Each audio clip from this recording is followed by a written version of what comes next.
सामने एक 13 साल की बच्ची, कांपती हुई आवाज और अदालत में अचानक गूंजते ये शब्द, इसी ने मेरी मां को मारा था। जिस पिता ने उंगली पकड़कर चलना सिखाया था, उसी पर मां के कत्ल का आरोप, और आरोप भी किसी बाहरी इंसान ने नहीं बल्कि उसकी अपनी बेटी ने लगाया था। मेरठ के लिसाड़ी गेट में 3.5 साल पहले दफना दी गई एक मौत अब फिर से कब्र से बाहर निकल चुकी है। यह कहानी सिर्फ एक हत्या की नहीं बल्कि उस खामोशी की है जो सालों तक दफन रही। मैं हूं नवेद खान और आप देख रहे हैं channel NTV live web news Meerut Mitra पर क्राइम फाइल। साल 2022 मेरठ का लिसाड़ी गेट इलाका, नसरीन नाम की एक महिला की अचानक मौत हो जाती है। ससुराल वालों का कहना था कि तबीयत खराब थी, मौत हो गई, लेकिन कहानी असल में इतनी सीधी नहीं थी। मैके वालों का आरोप था कि नसरीन की शादी के बाद से ही दहेज के लिए प्रताड़ित किया जाता था।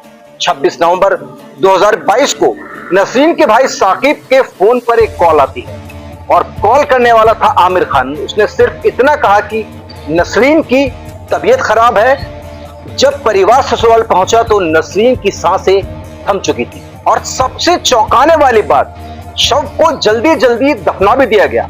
मैके वालों को शक हुआ, मामला पुलिस तक पहुंचा और फिर प्रशासन की अनुमति से नसरीन की कब्र खोदी गई, शव को बाहर निकाला गया और पोस्टमार्टम कराया गया। पोस्टमार्टम की रिपोर्ट सामने आई तो हर कोई सन्न रह गया। पोस्टमार्टम में सांस की नली की हड्डी टूटी हुई मिली थी, यानी मौत बीमारी से नहीं बल्कि गला दबाकर हत्या से हुई थी। इसके बाद पति आमिर खान, ससुर, सास और 2 जेठों के खिलाफ हत्या और दहेज उत्पीड़न का मुकदमा दर्ज हुआ। लेकिन असली झटका अब लगा है। करीब 3.5 साल बाद अदालत में इस केस की सबसे अहम गवाह पेश हुई।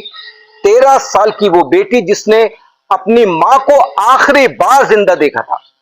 कोर्ट रूम में बच्ची ने अपने पिता की तरफ उंगली उठाई और कहा, इसी ने मेरी मां को मारा था। यह सुनते ही अदालत में सन्नाटा छा गया। अब सवाल सिर्फ कत्ल का नहीं है, सवाल यह भी है कि आखिर जांच इतनी देरी से क्यों हुई?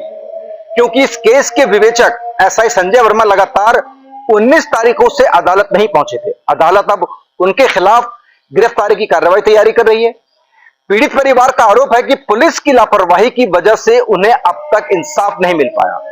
एक बेटी जिसने अपने पिता के खिलाफ गवाही दी, सोचिए उस बच्ची ने कितनी रातें डर में काटी होंगी, कितनी बार उसने सच बोलने से पहले खुद को रोका होगा। लेकिन आखिरकार अब सच अदालत तक पहुंच गया।